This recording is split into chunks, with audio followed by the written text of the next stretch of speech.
அதே ராமானுஜாய நமக. மொய்மாம்பூம்பொரில் பொய்கை முதலை சிறைப்பட்டு நின்ன கைமாவுக்கு அருள் செய்த கார்முகில் போல் வண்ணன் கண்ணன் எம்மானைச் சொல்லிப் பாடி எழுந்தும் பறந்தும் துள்ளாதார் தம்மால் கருமம் என் சொல்லீர் தன்கடல் வட்டத்துள்ளீரே. அடியவன் இடர்பட்டு மடுவின் கரையில் நின்று கொண்டிருக்கிறான். அடியவன் யார்? அந்த அடியவன் சது நாகவர ஸ்ரீமான்.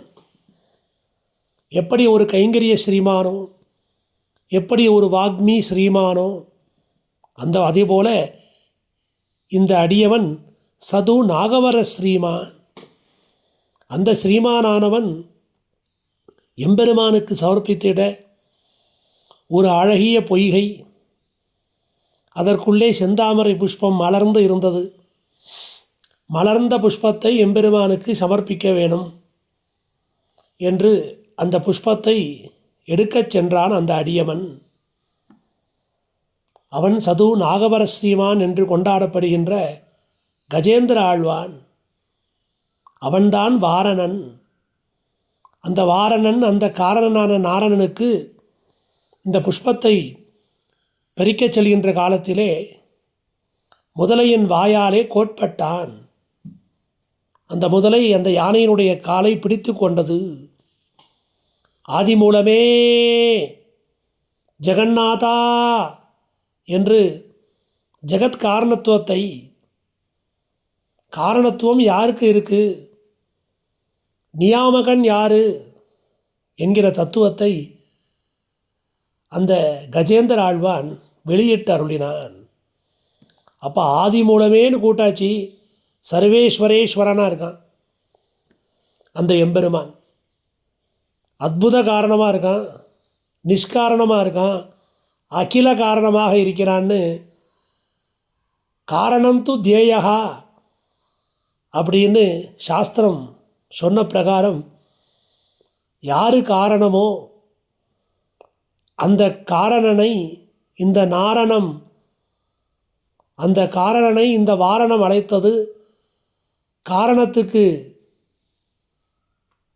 காரியமான அந்த நாரணன் வந்தான். அப்போ அந்த காரணத்துக்கு காரணமான அந்த நாரணன் வந்த காரியம் இந்த கஜேந்திர ஆழ்வானை மீட்டெடுப்பது. முதலையின் வாயிலே சிக்கி கொண்டுள்ளான்.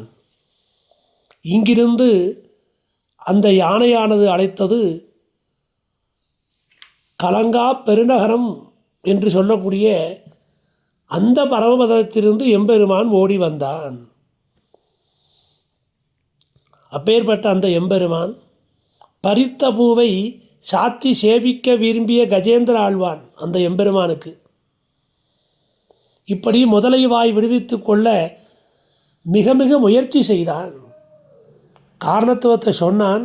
அதற்கு முன்பாக அவன் கரைக்கு இழுப்பான், முதலை தண்ணீருக்கு இழுக்குமாம். இப்படி ஓராண்டு 100 ஆண்டு பல யுகங்கள் கடந்தன. கடைசியில் தன்னால் ஒன்றுமில்லை,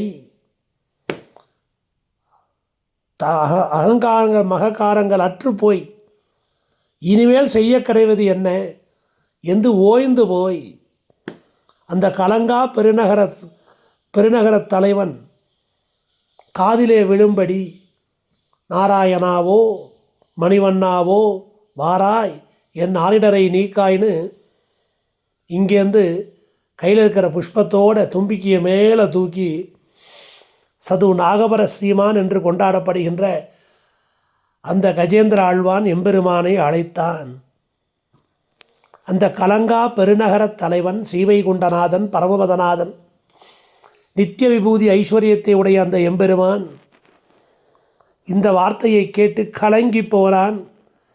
அவனுடைய கலக்கம் தெரிந்த உடனே அங்கிருந்து பெரிய திருவடி நேராக வந்து நிற்க, திருவடி மேலே இவன் பாய்ந்து அமர்ந்து கொண்டு திருவடி பறக்க இவன் வந்து விழவில்லையாம்.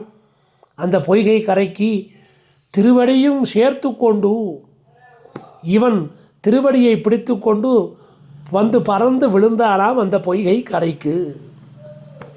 எப்படி வந்தான்? மனக்கலக்கத்திலே அரைகுலைய தலைகுலைய பொய்கைக்கரை வந்து வீழ்ந்தான். அரை குலைய தலை குலைய அவ்வளவு வேகமாக வந்தான். ஏன்னா பிரணத பாரதந்திரியன் அந்த எம்பெருமான். இதை ஸ்ரீ பராசர பட்டரும் அனுபவித்துள்ளார். கீழே இருக்கிற வேஷ்டி தலையில் இருந்து தான், தோளில் போடக்கூடிய அந்த உத்திரியத்தை இடுப்பில் கட்டின்னு இருந்தானா, ஆபரணங்கள்லாம் மாறி மாறி இருந்துதான். அப்படி அந்த வாத்சல்யத்தாலே, ஆசிரித வாத்சல்யத்தாலே அரைகுலைய தலைகுலைய பொய்கைக்கரை வந்து வீழ்த்து விடுவித்தான் எம்பெருமான். அந்த யானையை முதலையிடமிருந்து விடுவித்தான், முதலையை சம்ஹாரம் பண்ணினான். அப்புறம் பார்த்தா யானையை நேர பிடிச்சி இழுத்துண்டு காலை எடுத்து மடியில் வச்சுட்டான். நல்ல புண்ணு ரணகலமாக ஆயிருக்கு. ஏன்னா பல யுகங்களில் இது கரைக்கு இழுக்க, அது தண்ணிக்கு இழுக்க இப்படியோ 100 ஆண்டு 1000 ஆண்டு இப்படியே நிறைய ஆண்டுகள் போயிருக்கு. அதனால் புண்ணா போன அந்த காலை என்ன பண்ணுறது? உத்திரியத்தை எடுத்து மேல் வஸ்திரத்தை எடுத்துண்டு அப்படியே அதை வாயால் ஊதி அந்த பொண்ணுக்கு ஒத்தலம் கொடுத்தானா எம்பெருமான். இப்பேற்பட்ட அந்த எம்பெருமானுடைய அந்த செயல்களை, அதனால் அந்த நீர்மையை சொல்லணும். அதன் பொண்ணுக்கு சிகிச்சை செய்தான். நன்றாக உத்திரியத்தால் அந்த பொண்ணை ஒத்தி கொடுத்தான். அதற்கு இதமாக இருந்தது. இப்படி அந்த எம்பெருமானுடைய அந்த நீர்மை செயலை, அந்த நீர்மை குணத்தை சொல்ல வேண்டும், பாட வேண்டும். ரோமாங்குரம் முதலான விகாரம் அடையாதார். ரோமாங்குரம்னா மயிர் கூச்செறியும்படி அந்த எம்பெருமானுடைய நீர்மையை நினைத்தால் மயிர் கூச்செறியும்படி நிலைமைக்கு தள்ளப்பட வேண்டுமாம் நாம். அப்படி அந்த எம்பெருமானுடைய அருமை பெருமை மேன்மைகளை எல்லாம், நீர்மையையும் எளிமையையும் நாம் பாடி ஆட வேண்டும் என்று இந்த பாசுரத்திலே நமக்கு நம்மாழ்வார் தெரிவிக்கிறார். அந்த சரித்திரத்தை கேட்ட மாத்திரத்தில் நாமும் அதை சொல்லி பாடி எழுந்தும் பறந்தும் துள்ளாதார். அதை கேட்ட மாத்திரத்தில். அதனால் இப்பேற்பட்ட அந்த எம்பெருமானுடைய அந்த செயலை எண்ணி நாம் அனுபவித்து ஆடி பாடுவோமே. ஒருவேளை அப்படி ஆடி பாடாட்டா, ஆடி பாடினால் நம்முடைய தீவினை எல்லாம் கழிந்து விடும். அப்படி செய்யத்தகாதவர்கள் இந்த லோகத்திலே இருந்து என்ன பயன் என்று கேட்கிறார். குளிர்ந்த கடல் சூழ்ந்த இந்த பூமண்டலத்திலே தன்கடல் வட்டத்து உள்ளீரே என் கருமம் சொல்லீர் அப்படிங்கிறார் ஆழ்வார். என்ன பயன்? அந்த யானை காரணத்தை நினைச்சு தியானம் பண்ணித்து அந்த காரணமான அந்த நாரணன் வந்தான்.